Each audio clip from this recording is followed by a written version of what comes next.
Tidak ada takbir berjamaah, satu suara. Kalau sengaja dia bertakbir berjamaah, itu bagian dari bid'ah. Bertakbir dengan satu suara. Ya, seperti di gereja-gereja bernyanyi dengan satu suara kor. Dipimpin oleh satu orang, tentu ini tidak pernah dicontohkan oleh Rasulullah SAW. Sok pinter.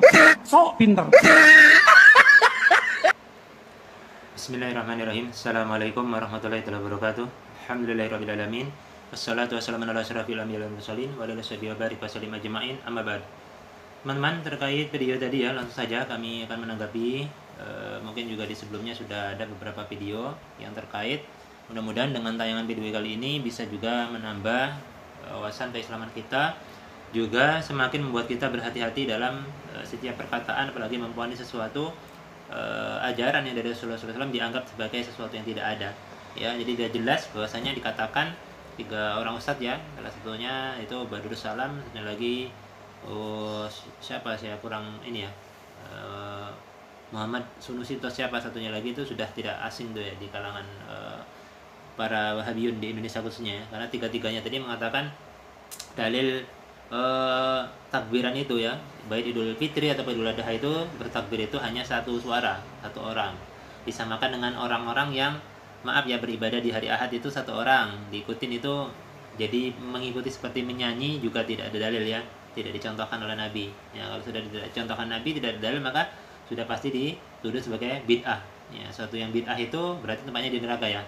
Jadi dalilnya satu mereka, kullu bid'atin dolalah ya kan, wa dolalatin finnar. Jadi setiap sesuatu yang perkara yang baru itu maka dia tertolak, dan sesuatu yang tertolak pasti tempatnya di neraka. Gampang bener ya, itu menghukumi umat-umat Nabi yang Rasulullah sangat mencintai kita, bahkan sebelum wafat pun kita juga disebut oleh Rasulullah SAW, dan nanti di hari akhir juga Rasulullah sangat mencintai kita dan memberikan syafaat kepada kita insyaallah. Allahumma shalli ala sayyidina Muhammad wa ala ali sayyidina Muhammad. Maka masa kita dengan hadis yang sama, dengan ucapan Nabi, memisahkan Nabi dengan umatnya menggunakan ucapan Nabi. Nah, makanya kita coba ya merujuk kali ini, akan kami tampilkan 2 kitab ya. Yang pertama adalah number 1, kitab hadis nomor 1 yang paling ini ya, dikenal oleh kalangan Rasulullah Jamaah dari kaum muslimin. Beliau juga bermazhab Syafi'i, yaitu kitab Sahih Al-Bukhari. Yang kedua nanti kitab Sahih Muslim, atau kami akan bacakan yang pertama kitab Sahih Muslim, dan yang kedua nanti kitab Sahih Al-Bukhari secara perincian lebih jelas, penjelasan di kitab Sahih Al-Bukhari.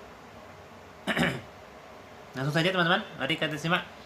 Nah, ini kitab Sahih Muslim ya, di halaman 258 ya. Ini di kitab Salat Idain, atau kitab salat tentang 2 hari raya. Ini di nomor hadis 890 bagian yang kedua, itu dari Ummu Atiyah ya. Nah, dari Ummu Atiyah di sini sebutkan radhiyallahu anha qalat kunna nu'maru bil khuruji fil idain wal muhabba'u wal muhabba'atu wal kibru wal bikru qalatil huyaidu yahrujna fayakunna khalfan nasi yukabbirunna ma'an nas. Jadi Imam Bukhari juga meriwayatkan hadis ini nanti di nomor hadis 971. Nah, ini adapun hadis yang pertama ini, Umatnya berkata, sahabat Nabi ya, kami diperintahkan untuk turut keluar pada 2 hari raya. Demikian juga para gadis ya, para gadis dan para wanita yang sedang haid juga keluar ya, untuk mendengarkan khutbah di sholat Idul Fitri itu. Namun mereka berada di belakang jamaah dan ikut bertakbir bersama mereka. Jadi mereka berada di belakang jamaah, maksudnya tidak bergabung ya di belakang jamaah laki-laki yang di depan. Mereka tidak ikut sholat tapi mendengarkan khotib yang membacakan khutbah di hari raya Idul Idain ya, 2 hari raya, baik Idul Fitri ataupun Idul Adha seperti itu. Dan ikut bertakbir bersama mereka. Nah ya, bertakbir bersama manusia maksudnya adalah bersama mereka. Ini yang pertama. Adapun di hadis kitab Sahih Al-Bukhari,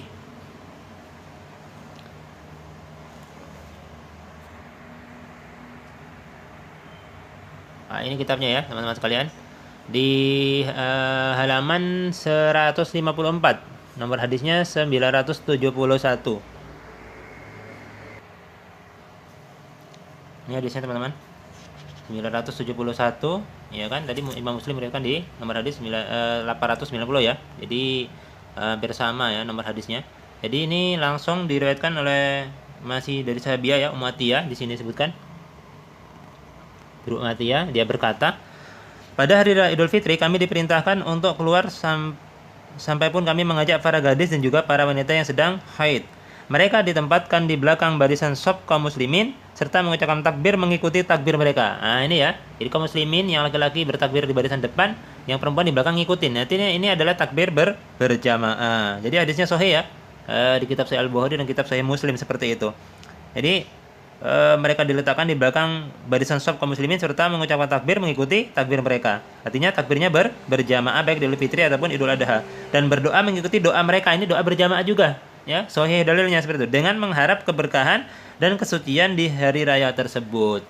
Nah, ini ya teman-teman yang bisa saya sampaikan. Mudah-mudahan kita diberikan pemahaman oleh Allah SWT. Juga tidak mudah atau bergampang-gampang mengatakan ini tidak ada dalil, ini tidak ada tuntunannya, ya, tidak ada bimbingan ataupun tidak ada nas ataupun segala macam lah. Yang ujung-ujungnya adalah yang tidak dicontohkan Nabi itu bid'ah. Ya, kalau sudah bid'ah nanti pelakunya masuk neraka. Masa orang mengagukan Allah di hari raya malah masuk neraka, ya kan? Nah, ini sesuatu yang harus memang dipahami kembali ya, khususnya para ustadznya. Kalau ustadznya sudah mengajarkan sesuatu yang mengandung cacian, ya nanti pengikutnya atau muridnya akan juga menjadi orang-orang yang gampang mencaci dan gampang mensyirik-syirikan atau membid'ahkan amalia orang lain. Kita sesama muslim, manhajnya sama Quran dan hadis. Kalau pengambilan pemahaman atau pemilihan dari misalnya kita mengambil pendapat dari imam mazhab ataupun ulama salafus soleh berbeda, ya kita silakan saja bertahan dengan apa yang kita lakukan, tetapi jangan mengatakan ini tidak ada dan itu tidak ada seperti itu, karena itu pasti akan mendapatkan reaksi. Karena apalagi sekarang ranahnya di sosial media ini ada sesuatu yang tidak benar dan yang melakukan kebenaran itu merasa disalahkan, sedangkan mereka juga membawa dalil, ya otomatis akan mereaksi seperti itu dengan tetap dengan dengan ukurannya gitu, dengan reaksi yang terukur lah gitu, tetap dengan cara yang santun dan sopan. Jika sudah dihadirkan media seperti ini ya, ilmiah kitabnya masih juga tidak percaya, itu monggo silakan, itu pilihan kalian ya.